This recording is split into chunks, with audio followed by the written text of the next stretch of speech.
Hai semuanya, saya Vitya Eka Nurfadhillah. Di sini saya akan menginterpretasi suatu video dari Inggris ke Indonesia. Video ini mengenai beasiswa.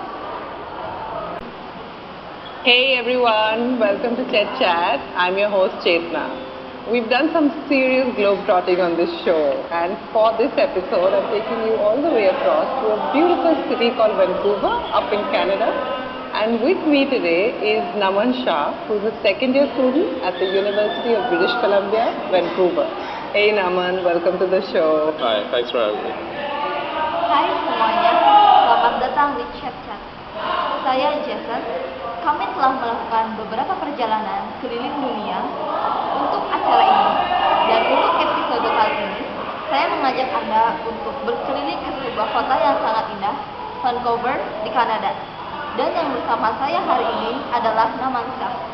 Ia adalah mahasiswa semester 2 di Universitas British Columbia, Vancouver. Naman, selamat datang di acara ini. And the first thing I'd like to ask you is UBC and Vancouver, this beautiful place. So tell us, what made you choose this university? Hal pertama yang ingin saya tanyakan adalah, apa Anda senang tinggal di Vancouver? I had actually visited UBC a year before I ended up applying, and I thought it was a really beautiful city. It's actually been voted as one of the best cities to live in for the last 10 years. Oh, okay. And I think I was really interested in engineering, so I think the faculty over there is pretty developed, and there are lots of professors who have a lot of experience. Saya sebenarnya sudah berada di Kanada setahun yang lalu, tepatnya di Universitas Columbia. Saya mendaftar ke sini dan saya berpikir bahwa kota ini sangat indah dan kota ini telah terpilih menjadi kota yang layak dihuni selama 10 tahun terakhir. Dan di sini saya memilih untuk mengambil teknik karena banyak profesor yang berpengalaman.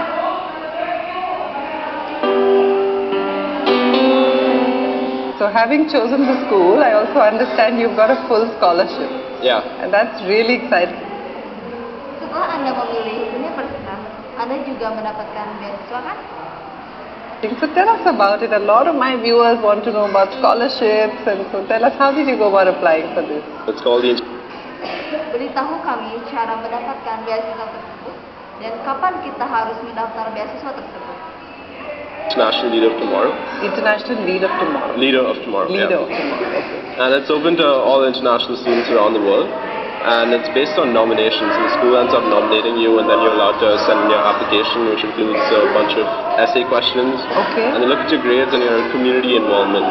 Okay. Yeah. Okay. And the scholarship, it ends up covering your tuition and your living expenses minus your parental contribution. Okay, so it's Beasiswa itu namanya International Leader of Tomorrow dan terbuka untuk seluruh mahasiswa internasional di seluruh dunia. Dan ini didasarkan oleh pemilihan dari sekolah. Sekolah yang memilih siswa, lalu siswa membuat esai, lalu siswa tersebut mendaftar ke universitas yang dimiliki. Beasiswa ini menutupi seluruh biaya kuliah, termasuk biaya hidup Anda dan keluarga Anda.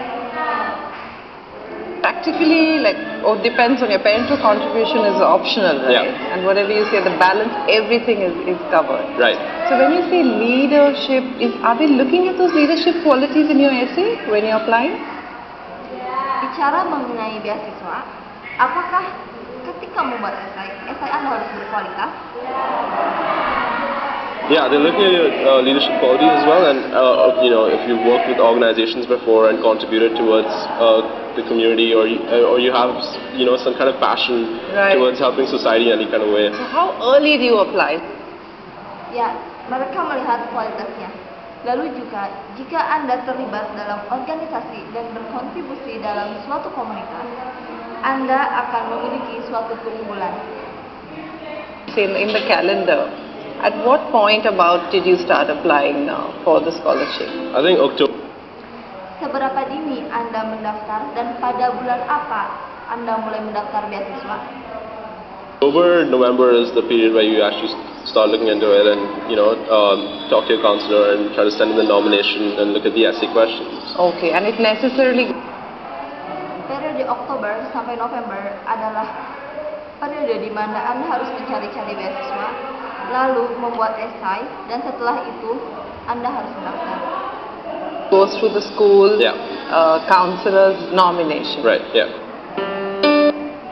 Dan itu didasarkan lewat pemilihan oleh sekolah.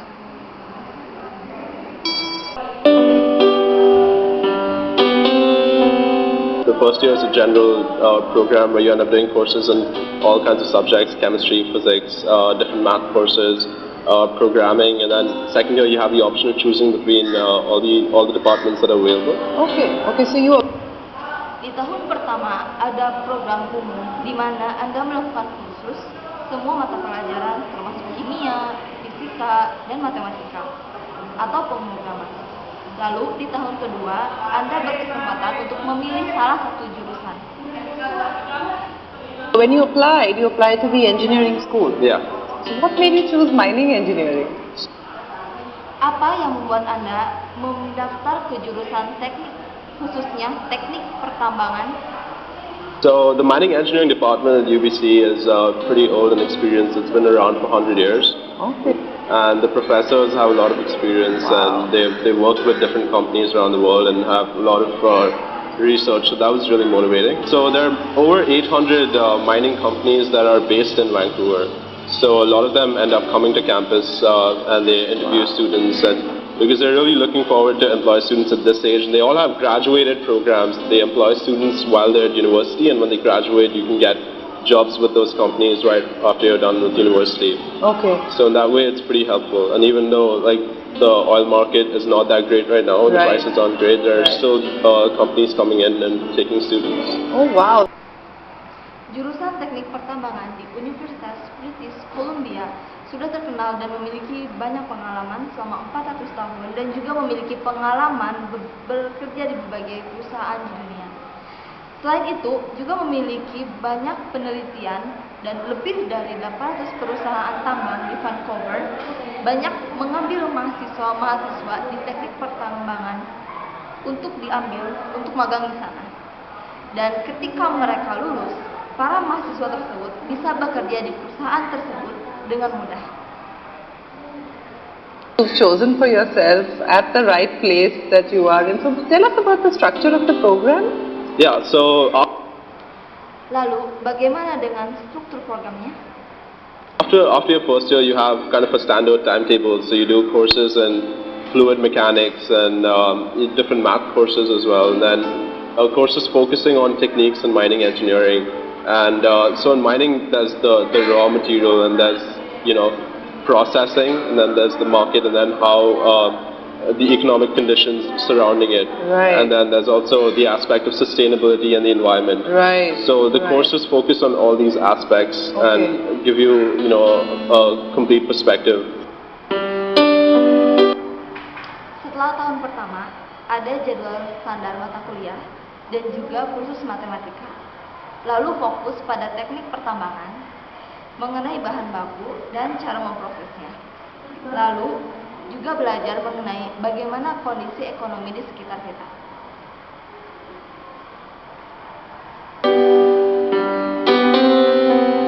And this is a 4-year program. Yeah, it's a 4-year program, and we have co-op. So that's another 20 months that's added to your degree. You can complete it in 5 years with co-op. So that's work experience while you're actually studying at university. Hey, so Ini adalah program 4 tahun kan? Ya, ini adalah program 4 tahun. Dan juga ada program magang selama 20 bulan yang ditambahkan untuk menambah pengalaman kerja kita. let me understand this. This is 4 years, like 48 months, Yeah. thrown in 20 months of working, Yeah. and then expanded to 5, so you're cutting short your class Yeah. hours. Yeah. And you can do that anytime or after the first 2 years, or how does that work? Yeah. So Ini adalah 4 tahun atau setara dengan 48 bulan yang 20 bulannya dihabiskan untuk bekerja. Lalu, apakah Anda melakukannya setiap waktu atau Anda melakukannya setelah menyelesaikan kuliah 2 tahun pertama? admission to the co-op program is given to you after 2 years. Okay. And then normally during the summer after your second year, you start your co-op placements. And then you can work depending on what kind of terms are awarded to you. You can work with anywhere between 4 months to 16 months at one time. At a go. Yeah. Okay. Okay. So you actually have to get admitted in. Ya, program magang diberikan di tahun kedua dan normalnya berlangsung saat musim panas atau setelah tahun kedua. Ini dimulai dengan penempatan magang, lalu bekerja selama 4 sampai 6 bulan di perusahaan tersebut. Program. Not Yeah. everyone is eligible for it. Yeah. And is that subject to certain GPA again, or is it essays, or how does it work? Yeah. Sebenarnya setiap orang memiliki kesempatan yang sama kan? Lalu, apakah dalam program magang membutuhkan nilai IP atau nilai SI? You need a minimum of 60% to be considered for admission to the co-op program, and then there are a bunch of workshops that help you strengthen your communication skills and help you get better at interviews and improve and polish your resumes. Right. And then after you complete all those workshops and attend all the mandatory sessions, they will let you know if you're into the co-op program. And Super. You get to work with a. Ya, butuh minimal 60% nilai IP dan ada beberapa loka karya yang harus kita ikuti untuk menambah wawasan dan juga melatih skill komunikasi kita. Lalu setelah melalui tahapan tersebut dan menyelesaikan semua persyaratan, mereka akan memilih Anda. A number of companies, so 4 months to 16 months, so Yeah. at least 2 companies I'm guessing you work with. yeah, Luar biasa. Lalu selama 6 bulan tersebut, ada berapa perusahaan tempat Anda bekerja? I mean, there are a lot of students who get really good offers. Electrical engineering students who get hired by Tesla all the time. And they go for 16 months straight away because it's a really good opportunity to work with, such a good company. Then there is a lot of scope for development in those 16 months. You can start off, at a junior intern level and even go on to become some kind of manager in those 16 months. So that way you can, stick with one company, or you can, in mining, for example, I could work with a gold-based company for 4 months, and then a diamond-based company, and then oil sands for another 4 months. So that way you can have diversity as well. Iya, banyak mahasiswa yang mendapat banyak tawaran. Banyak mahasiswa teknik elektro yang bekerja di Tesla sepanjang waktu, dan mereka bekerja di sana. Banyak perusahaan terkemuka yang memiliki ruang untuk mengembangkan bakat dan potensi kita. Kita bisa mulai dengan magang dari tahap awal, yaitu tahap junior. Lalu kita bisa naik ke tingkat yang paling tinggi, yaitu manajer. Lalu contohnya saya bekerja di perusahaan selama 4 bulan, dan di sana saya mendapatkan banyak pengalaman.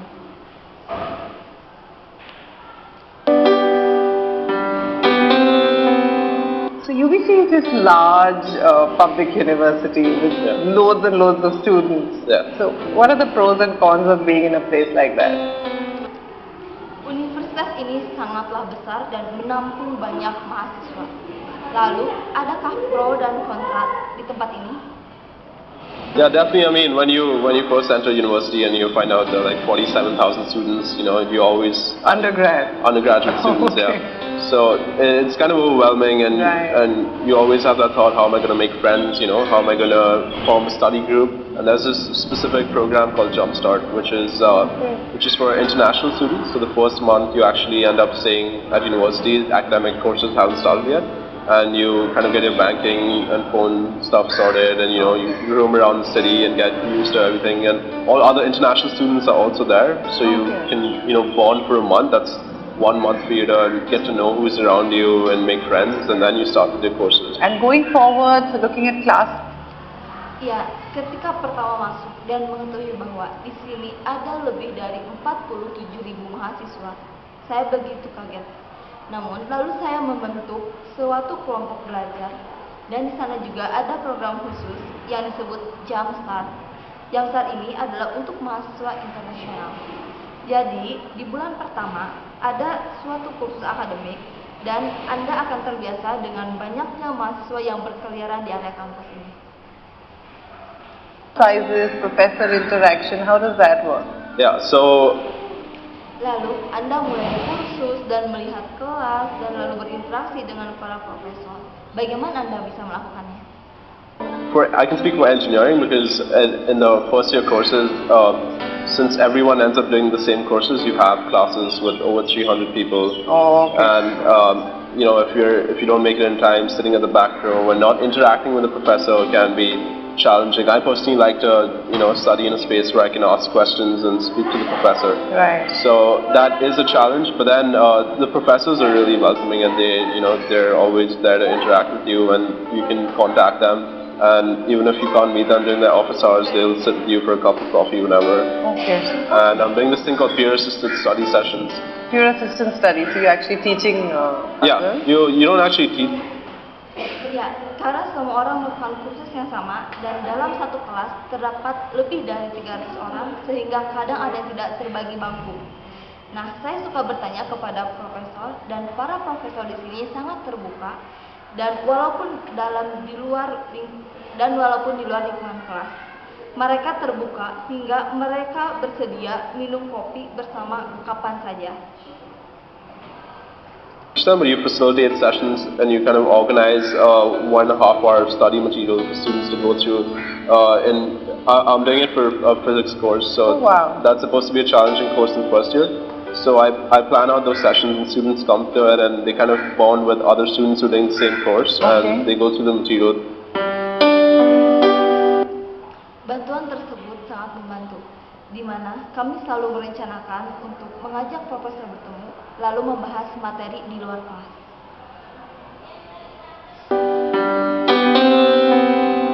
So talking about your 20-month co-op program and all those internships, so how is your visa structured as a student?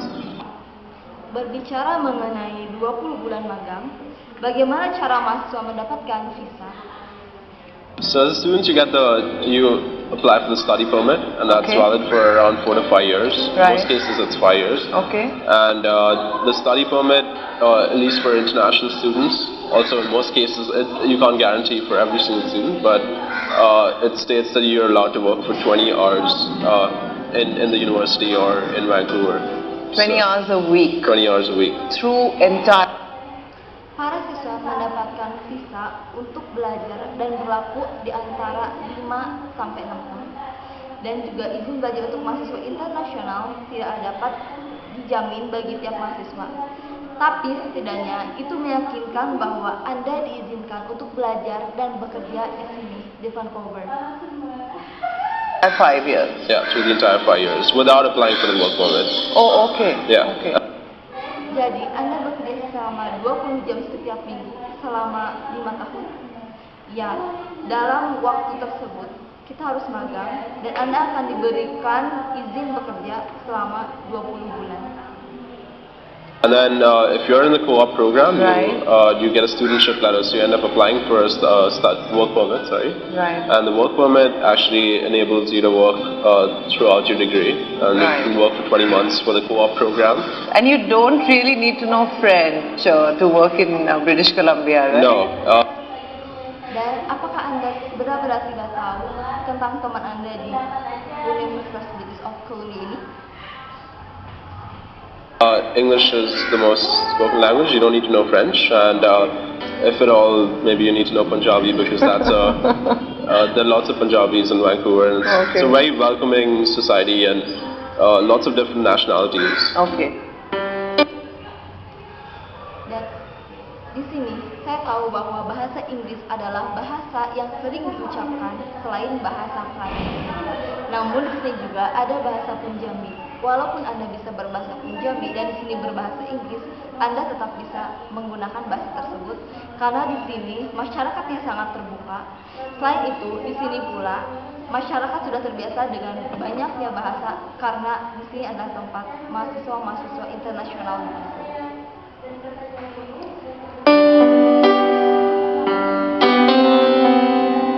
And what are the sorts of career paths you've seen students from mining engineering take in the future? Yeah. Dan apa yang Anda lihat di masa depan mengenai jurusan Anda, teknik tambangan? So in mining engineering, you can go into processing, where you kind of learn different techniques and try to build innovative systems of how to process the raw materials and the ores that are being developed around the world. You can also go into management. You can study financial engineering and how the market behaves depending on the commodities and how the prices fluctuate. And mining, engineering, I mean, a lot of the commodities are there. It's a cyclical industry. It goes up and down. There's a boom and a burst. So there is a lot of study around that, and that's why management positions are really interesting, because students start off at the field and then they understand how the different techniques work, and they go on to higher positions. And there's also a lot of innovations happening in terms of robotics and automation, because now, especially in Australia, you don't have trucks that are being operated by human beings. They're completely automated. Right. So they're doing all the work. So a lot of programming intensive stuff is coming in. Ya, di teknik pertambangan, Anda akan belajar mengenai teknik yang berbeda dan membangun sistem inovasi tentang bahan baku yang baru. Di sini, Anda juga belajar mengenai teknik keuangan tentang komoditas utama dari pertambangan tersebut. Di sini juga Anda mempelajari mengenai inovasi-inovasi baru. Dan juga ada suatu jurusan, yaitu jurusan manajemen posisi. Nah, manajemen posisi sangat diminati karena dalam manajemen posisi Anda bisa melakukan inovasi-inovasi.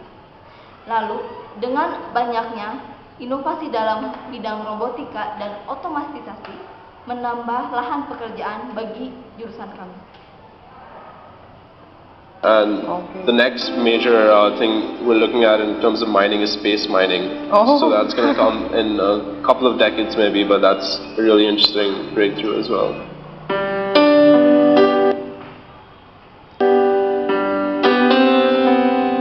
So how far away is campus from downtown Vancouver? Jadi, seberapa jauh kampus dengan tempat tinggal Anda? About 15 and 20 minutes. Yeah, by car. And in terms of transportation, it's very easy to get around. There's the trains and the buses are there, and then you have a university pass, which you can just tap in, and you can use any kind of public transport that's available. So tell us about. Sekitar 15 sampai 20 menit jika ditempuh dengan transportasi. Di sini sangat mudah untuk mendapatkan transportasi, khususnya bus yang langsung menuju ke universitas. Vancouver and how the life of the city affects you. Yeah, I mean. Bagaimana Vancouver menurut Anda dan bagaimana Vancouver mempengaruhi hidup Anda? The campus is really huge in itself, because if you're accommodating, at least almost 40 to 45% people are living on campus. So campus life is pretty vibrant as well, and there are lots of restaurants on campus and lots of fun activities, facilities to use, aquatic center and gyms, and if you're into sports, there are lots of football grounds. And if you're actually interested in football, the Vancouver Whitecaps are based in, they're like a professional football team based in Vancouver. Right. And so they're in the MLS. So you have teams from the US coming to compete. So, football players like Bordeaux and people playing for LA Galaxy like Frank Lampard, they're actually training in UBC in the football grounds. Okay, how cool is that? Kampus sangatlah bermakna karena menampung lebih dari 40 sampai 45% mahasiswanya, dan juga kampus sangatlah menyenangkan karena di sana banyak rumah makan di luar kampus, dan juga fasilitas yang ada sangatlah mendukung bagi para mahasiswa. Fasilitas-fasilitas tersebut misalnya adalah fasilitas akuatik, fasilitas gimnasium, dan juga ada fasilitas jika Anda suka sepak bola. Nah, di sini ada klub sepak bola yang bahkan sering main di LA Galaxy di Amerika. Salah satunya adalah Frank Lampard. Food on campus or outside? Outside there's this restaurant. Sangat menakjubkan. Tadi Anda berbicara mengenai makanan favorit ya. Nah, apa sih makanan favorit Anda? Restaurant called Witches, and it's like an Indian restaurant, and it's on Cambie Street. It's a really fun place to be, and you can spot a lot of Hollywood actors over there as well. So restaurant owner is really cheerful. Ya, untuk di luar kampus ada suatu restoran bernama Midtest. Nah, restoran ini berada di Jalan Cambie. Tempatnya sangat asyik, dan di sana kita bisa melihat para tokoh aktor Hollywood dan juga di sana sangat menyenangkan untuk belajar. I think it would be inclusive. Okay. Because I think this year we had about out of undergraduates, 25% of students are international, and it's Wow, that's large. yeah, and it's increasing because it's increased by more than 10% of the last 2 years. Deskripsikan kampus Anda dalam satu kata. Saya akan mendeskripsinya sebagai inklusif karena dalam 2 tahun terakhir mahasiswa internasional di sini sudah naik menjadi 20%.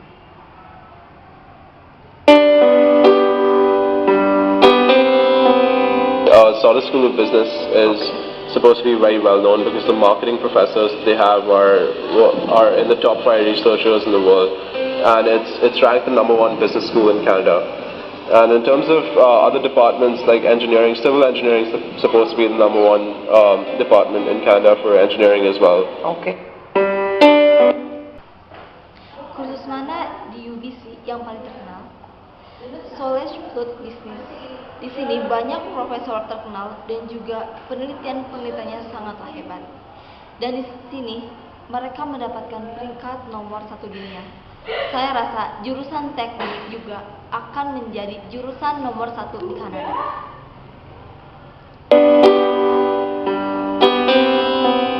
If you were to give one sort of unusual advice which no one else would give, what would you say?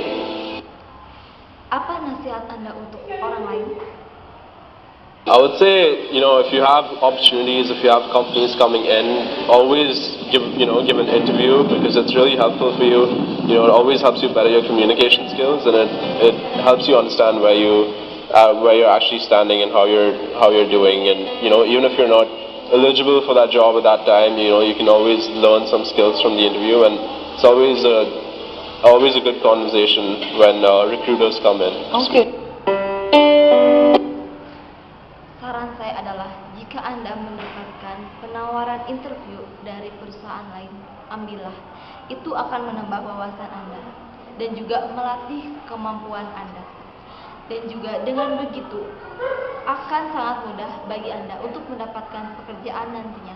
Dan itu sangat menyenangkan jika Anda setelah lulus direkrut oleh perusahaan tersebut.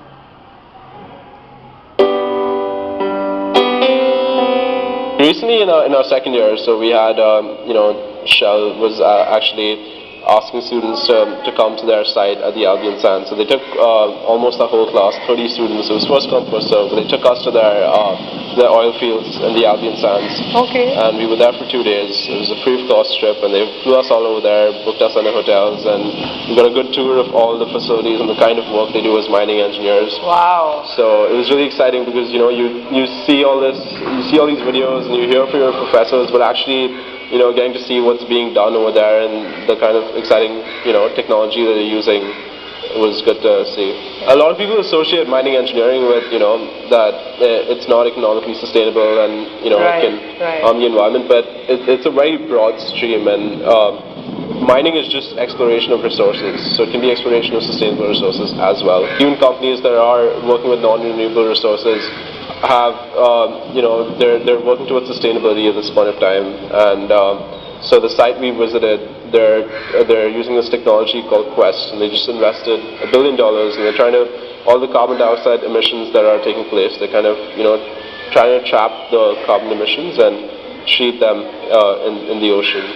So exciting breakthroughs in that aspect as well, and students end up taking environmental engineering after mining as well. That's also an option to kind of work on the sustainability side of it. Wow, sounds like there's so much happening.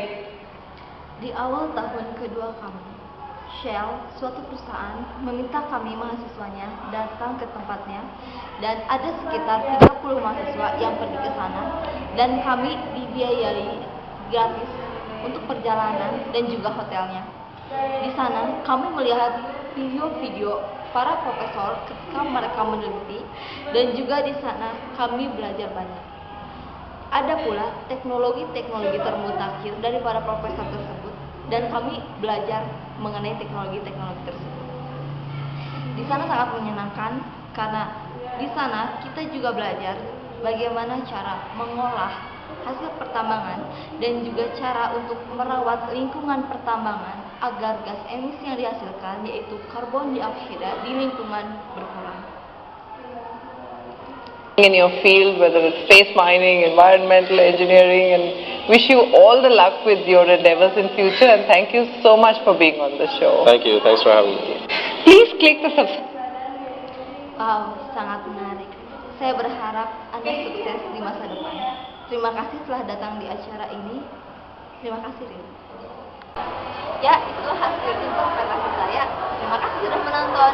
Bye.